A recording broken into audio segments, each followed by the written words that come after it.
என்னுடைய முதல் படத்தின் ஹீரோ இன்னைக்கு தமிழ்நாட்டினுடைய ஹீரோ ஆயிருக்காரு. ஆச்சி மசாலா எந்த சமையலும் ருசி தேடும் ரகசியம் 20 ரூபாய். Periyar Maniammai Institute of Science and Technology, Tanjavur. CSE with specialization in AI and ML, data science, cybersecurity and more. Giriga's summer sale. Buy any AC and get free 2 nights, 3 days holiday package.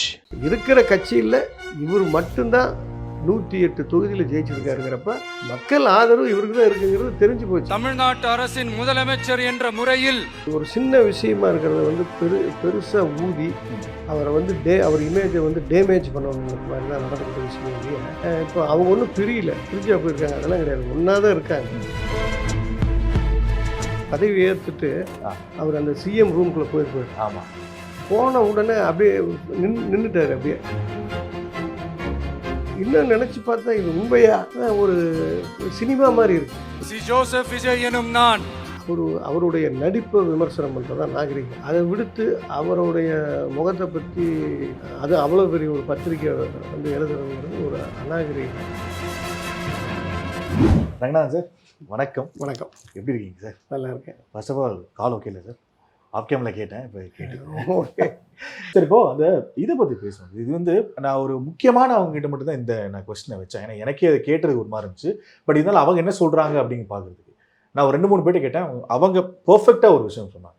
அதே நான் உங்ககிட்டையும் கேட்குறேன். என்னன்னா தடைகள் இருக்கும் sir. ஆப்வியஸாக ஒரு படங்கள் நடித்து அந்த படம் ரிலீஸ் ஆகிட்ட சர்க்கார் மெர்சல் அந்த டைமில் ரிலீஸ் ஆனதுக்கப்புறம் இஷ்யூலாம் வந்துச்சு. ஆனால் இந்த அரசியல் வந்ததுக்கப்புறம் இன்னும் இன்டெப்த்தாக போய் அவரோட பர்சனல் லைஃப்லாம் நோண்டி ரொம்ப ஒரு மாதிரி அவதூறு பரப்புற மாதிரி ரொம்ப சொல்லிட்டேன். அது உண்மையோ போயோ அது அவரோட பர்சனல் அப்படிங்கிறது ஒரு சில பேர் மதிச்சாங்க. ஆனால் இன்னும் ஒரு சில பேர்ல இறங்கி அவரோட பர்சனல் லைஃப்பில் சங்கீதா அவர்கள், ட்ரிஷா அவர்கள்லாம் மென்ஷன் பண்ணி அவ்வளோ அவமரியாதை பண்ணாங்க. ஆனால் அவர் அதே காமன் கம்போஸ் தான் இருந்தாங்க. அந்த இப்படி அவதூறு பரப்புனாங்க சார். அது உங்களுக்கு எப்படி சார்? இல்லைங்க, அது வந்து எப்படின்னா வேணே வந்து ஒரு ஒரு ஒரு ஒரு ஒரு ஒரு ஒரு சின்ன விஷயமா இருக்கிறத வந்து பெருசாக ஊதி அவரை வந்து அவர் இமேஜை வந்து டேமேஜ் பண்ணணுங்கிற மாதிரி தான் நடந்துக்கிட்ட விஷயமே இல்லையா. இப்போ அவங்க ஒன்றும் பிரிஞ்சா போயிருக்காங்க, அதெல்லாம் கிடையாது, ஒன்றா தான் இருக்காங்க. பட் இது வந்து சந்தர்ப்பத்துக்கு யூஸ் பண்ணி எப்படியாவது மக்கள்கிட்ட இதை கொண்டு போய் இந்த நேரத்தில் பெருசு பண்ணி ஊதி சேர்த்தா அதுவும் கரெக்டாக ஓட்டிங் டேக்கு கொஞ்சம் லேடிஸ் சைடு அவருக்கு வீக் ஆயிரும், அவங்களுக்கு ஓட்டு போட மாட்டாங்க அப்படிங்கிற மாதிரி நினச்சி அதை ஒன்றுமில்லாத பெருசு பண்ணாங்க. ஆனால் பாருங்கள், நிறைய பேர் நான் டிவியில் பார்க்குறப்ப ஒரு நடுத்தர வயசு உள்ள ஒரு அம்மா, அதை விட வயசானவங்க, யங்ஸ்டர்ஸு எல்லாம் என்ன கேட்குறாங்கன்னா, என்ன இப்போ அவர் என்ன அது மாதிரி எதாவது பண்ணிட்டாரா, உங்களுக்கு உறுதியாக தெரியுமா, ஏன் இப்படிலாம் போய் சொல்கிறீங்க, இது மாதிரிலாம் சொன்னால் நாங்கள் ஓட்டு போடாமல் விட்டுருமா, நீங்கள் என்ன சொன்னாலும் நாங்கள் அவருக்கு தான் ஓட்டு போடுவோம், அதில் மாற்றமே இல்லைன்னு சொன்னார் பாருங்கள். அதனால் இவங்களுடைய வாதங்கள், இவங்க பண்ண பிரச்சனைகள் இதெல்லாம் வந்து மக்கள் ஒரு பொருட்டாகவே நினைக்கலைங்கிறது மிகப்பெரிய மிராக்கள். அது என்ன விஷயம்னா அப்படி ஒரு நம்பிக்கை அவர் மேலே வச்சுருக்காங்களே. எல்லாரும் பயந்தாங்க, அந்த ஒரு விஷயம் வெளியே வந்ததுக்கப்புறம் பயந்தாங்க. ஆமாம், அப்புறம் நான் என்ன சொல்கிறேன், நம்ம ஒரு கிட்டத்தட்ட 92 இருந்து அவர் இந்த ஃபீல்டில் இருக்கார். எத்தனை வருஷம் ஆச்சு பாருங்க. அப்போ எத்தனையோ டெக்னீஷியனோட பழக்கமாக இருக்குது அவருக்கு, ஒரு நடிகர்களோட பழக்கமாக இருக்குது, நடிகைகளோட பழக்கமாக இருக்குது. இது ஒன்றும் தவறு கிடையாது. இது வந்து இப்போ வந்து வெளியே இருக்கிறவங்க இதை பெருசாகிறது இல்லை. இது ஒரு நம்ம இண்டஸ்ட்ரியில் இருக்கோம், அவர் மிகப்பெரிய ஒரு ஆள், கூட இருக்கிறவங்களும் இணைச்சி பேசுனா அது ஒரு பரபரப்பாகும். இப்போ உங்களுக்கு தெரியாது, அதே தான். இப்போ பேப்பரில் வந்து ஹெட்லைன்ஸில் கீழே தொங்க விட்டுருப்பான், பரபரப்பாக ஐயோ அப்படியா அப்படின்னு நம்ம பேப்பர் வாங்கினா இதுக்கு சம்மந்தமே இருக்காது. அந்த மாதிரியான ஒரு விஷயங்கள் தான் இது வந்து ஜனங்கள் அப்படி தான் எடுத்துக்கிட்டாங்க நான் நினைக்கிறேன். அவரை ஒன்றும் டேமேஜ் பண்ணவே முடியல, அவர் இமேஜை இன்னும் எங்கேயே போயிட்டாருன்னா அந்த வெற்றி வாக்கு சதவீதம் தான் அதோட பதில்.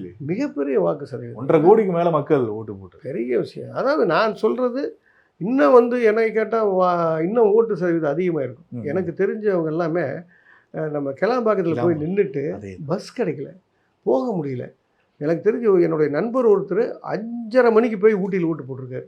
அப்போ தான் போய் ரீச் ஆகிடும், அதாவது ஈவினிங் அப்படி போய் ரீச் ஆகிருக்காரு. முடிகிற டைம் டோக்கனை வாங்கிட்டாரு. அவர் ஓட்டு போடுறப்ப மணி 8 அப்படி போட்டிருக்காரு. ஆமாம், நைட் 8 உள்ள காம்பவுண்டுக்குள்ளே போனால் எப்போ வேணாலும் விட்டுலாம், அந்த டோக்கன் வாங்கிட்டா போயிடும். அப்படி வந்து நிறைய பேர் போய் போட்டிருக்காங்க. அப்படி போடாதவங்களும் நிறைய பேர் இருக்காங்க.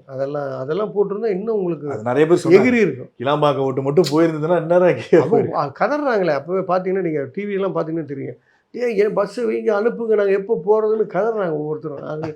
அதெல்லாம் இருந்தால் இன்னும் எங்கேயோ போயிருப்பார். அது மேபி அது இருந்துன்னா இந்த ஒரு வாரம் இந்த ட்ராமா இருந்திருக்கு.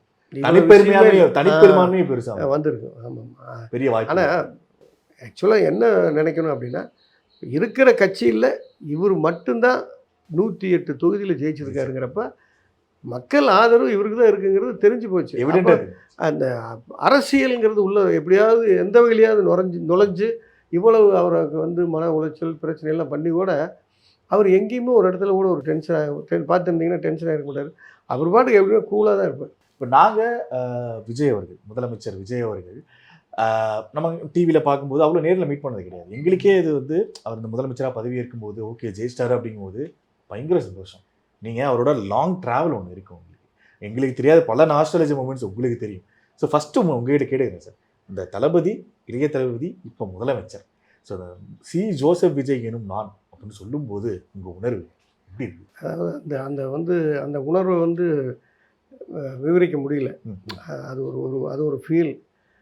ரொம்ப வந்து பெருமையாக இருந்தது, சந்தோஷமாக இருந்தது. அதாவது எப்படின்னா, இப்போ நீங்கள் அந்த பதவி ஏற்றுட்டு அவர் அந்த சிஎம் ரூம்குள்ளே போயிருப்பார். ஆமாம். போன உடனே அப்படியே நின்றுட்டார். அப்படியே நின்னார். போன உடனே உட்காரல, அப்படியே நின்னார். அப்படியே ஃபீல் ஆகி அப்படியே அந்த ரூமே அப்படியே பார்க்குறாரு. பார்த்து அப்படியே நின்றுட்டார். அப்புறம் செங்கோட்டையனை வந்து போங்க உட்காருங்கன்னு சொன்னோடனே அப்புறம் தான் கொஞ்சம் இதாகி அப்படி பார்த்துட்டு மறுபடியும் மூவ் பண்ணி போய் அந்த சேரில் உடனே உட்காரல. அதாவது என்ன அப்போ அவர் ஃபீல் பண்ணியிருப்பாருன்னு நான் நினைக்கிறேன்னா, இவ்வளோ பெரிய ஒரு பொறுப்பு, இவ்வளோ பெரிய ஒரு பதவி, இவ்வளவு நம்பிக்கை வச்சு நம்ம மேலே மக்கள் கொடுத்துருக்காங்க. அப்புறம் என்ன தடைகள், பிரச்சனைகள், போராட்டங்கள், பதவி ஏற்கிறதுக்கு கொஞ்சம் நெஞ்ச தடை இல்லை. சீரியஸ். அதெல்லாம் உணர்ந்து அந்த மக்கள் நம்ம மேலே இவ்வளோ நம்பிக்கை வச்சுருக்காங்களே, நம்ம உட்கார போகிறோமே, நம்ம ரொம்ப சின்சியராக இருக்கணும், உண்மையாக இருக்கணும், நம்மளை நம்பின மக்களை நம்ம நம்பணும், அவங்க நம்பிக்கையை காப்பாற்றணும் அப்படிங்கிற மாதிரி அந்த ஃபீல். என்னென்னா இவ்வளவு மக்கள் நம்மளை நம்பியிருக்காங்களே, நம்ம வந்து அந்த மக்களுக்கு என்ன செய்ய போகிறோம், எப்படி செய்ய போகிறோம் இந்த சீட்டில் உட்காந்து அப்படிங்கிற மாதிரி அவர் ஃபீல் பண்ணியிருப்பாருன்னு நான் நினைக்கிறேன். எங்களுக்கு தோணும் மேபி நீங்கள் மேபி ட்ராவல் பண்ணுவோம் அவரோட இன்னர் தாட்ஸ் என்னென்னா இன்னும் நினச்சி பார்த்தா இது உண்மையா, எனக்கு அது ஒரு நான் அதுதான் சார் கேட்கணும்னு நினச்சேன். ஆமாம், அப்படிங்கிற மாதிரி எல்லாம் கூட தோணுது. ஒரு சினிமா மாதிரி இருக்குது. ஒரு சினிமாவில் தான் நம்ம இதை பார்த்துருக்கோம். ஒரு வாரம் அப்படிதான் சார். ஆமாம், சினிமா வர மாட்டாரா, எத்தனை தடவை ஆளுநர் வீட்டுக்கு போயிட்டு வர்றாரு. ஒரு கிளைமேக்ஸ் நோக்கி போகிற மாதிரியே இருந்தது. உண்மையை சொல்லப்போனால் என் வீட்டில் டிவி 24 hours ஆனில் தான் இருந்தார். நான் டிவிலேயே தான் இருந்தேன். ஆமாம், ஒன்றுமே பண்ண முடியல. எந்திரிச்சு எங்கேயும் போக மனசே வரல. ஏன்னா அவர் உட்காரணுங்கிற மக்கள் எப்படி நினச்சாங்களோ அது மாதிரி தான் என்னுடைய. ஆனால் உங்களுக்கு இன்னும் பர்சனலாக தோணி இருக்கும். ஆமாம், எனக்கு ஒரு எண்ணம் இருந்தது. அப்புறம் அவர் உட்காந்துட்டார். ஒரு சினிமா மாதிரி, சினிமாவில் வர மாதிரியே அவர் லைஃப்பில் இப்படி ஆச்சு.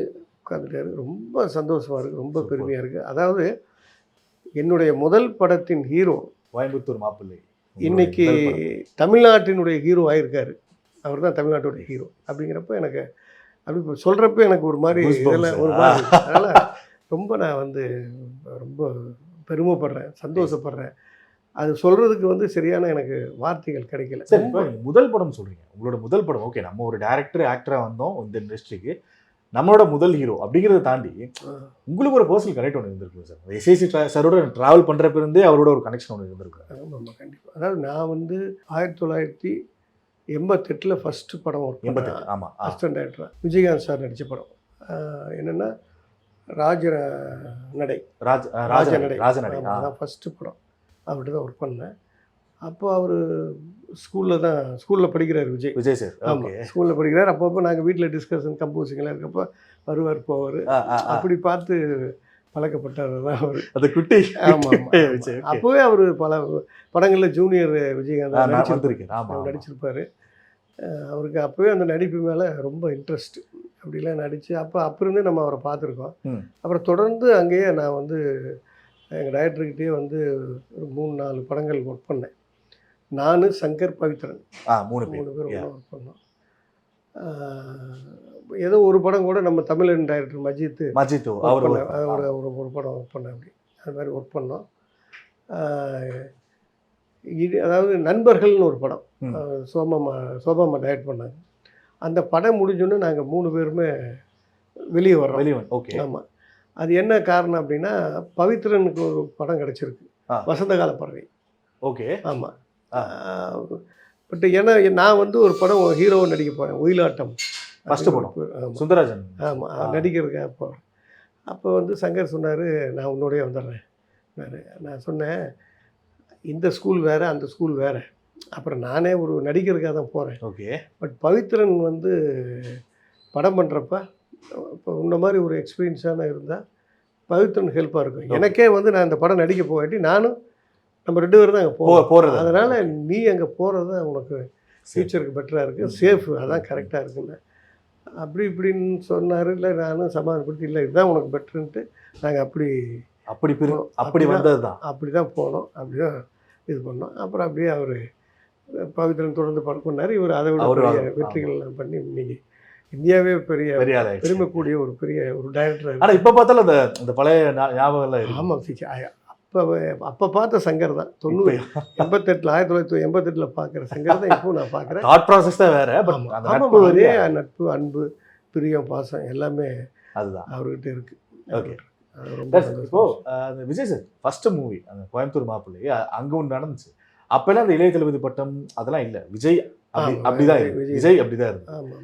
உங்களுக்கு அந்த டிரான்சிஷன் எப்படி சார் இருந்துச்சு? ஏன்னா இப்போ ஃபர்ஸ்ட் படத்தில் நாளை திருப்பில் அந்த விமர்சனம் ரீசெண்டாக தமிழ் டைரக்டர் மஜித் அவர்களை இன்டர்வியூ பண்ணப்போ சொன்னாங்க, அவர் இதுக்கெல்லாம் ஃபீல் பண்ணுவார் சார் அப்படி மாதிரிலாம் நான் கேட்டிருந்தேன். அந்த ஏன்னா இப்போ நம்மளை ஏதாவது ஒன்று சொல்லிட்டாலே இந்த டைமில் ஃபீல் பண்ணி அப்படியே உட்காந்துவோம். ஒரு பெரிய நாளிதழில் எழுதுறாங்க, இந்த மூஞ்சியெல்லாம் இந்த முகமெல்லாம் ஹீரோவா அப்படிங்கிற மாதிரி எழுதுறப்ப அது எப்படி சார் நீங்கள் பர்சனலாக அதை ஃபஸ்ட்டு படிக்கும்போதோ அது அப்படி எஸ்எஸ்சி சாருக்குள்ளே அந்த டிஸ்கஷன்லாம் எப்படி இருந்தது? அதாவது என்னென்னா, யாருமே வந்து ஒரு நடிகர் அப்படின்னா அவருடைய நடிப்பை விமர்சனம் பண்ணுறது தான் நாகரிகம். ஓகே. அதை விடுத்து அவருடைய முகத்தை பற்றி அது அவ்வளோ பெரிய ஒரு பத்திரிக்கை வந்து எழுதுறதுங்கிறது ஒரு அநாகரிகம்.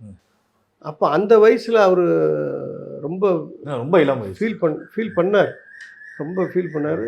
ஆமாம், ஃபீல் பண்ணாமல் இல்லை, எல்லாருக்கும் இயல்பு இருக்கும். ஆமாம், இப்போ இருக்கிற விஜயை நீங்கள் மனசில் வச்சுட்டு அப்போ இருக்கிற விஜயை பார்க்கக்கூடாது. அதனால் அவர் ரொம்ப ஃபீல் பண்ணார்.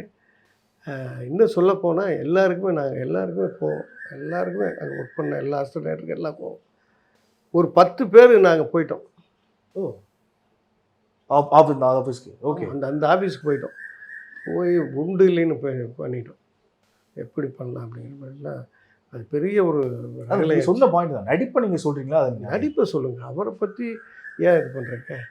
அப்புறம் அதே பத்திரிக்கை தான் அவர் அட்டைப்படமாக போட்டீங்க. அதான் அவருடைய உழைப்பு, மக்கள் அவர் மேலே வச்சிருக்கிற நம்பிக்கை. அது வந்துட்டார்ல, ஜெயிச்சிட்டார்ல. எங்கே இருக்கு இப்போ அதை விட எங்கேயோ போயிட்டோமா சார்? அதனால் எப்பவுமே ஒரு மனிதனை வந்து அது மாதிரி ஊன் பண்ணக்கூடாது. பர்சனலாக வந்து அவரை ரொம்ப இது பண்ணிட்டாங்க. அது ரொம்ப வருத்தமான ஒரு விஷயம். ஆனால் அதையும் தாண்டி அவர் எங்கேயோ போயிட்டாரு. அது ரொம்ப பெருமையான விஷயம்.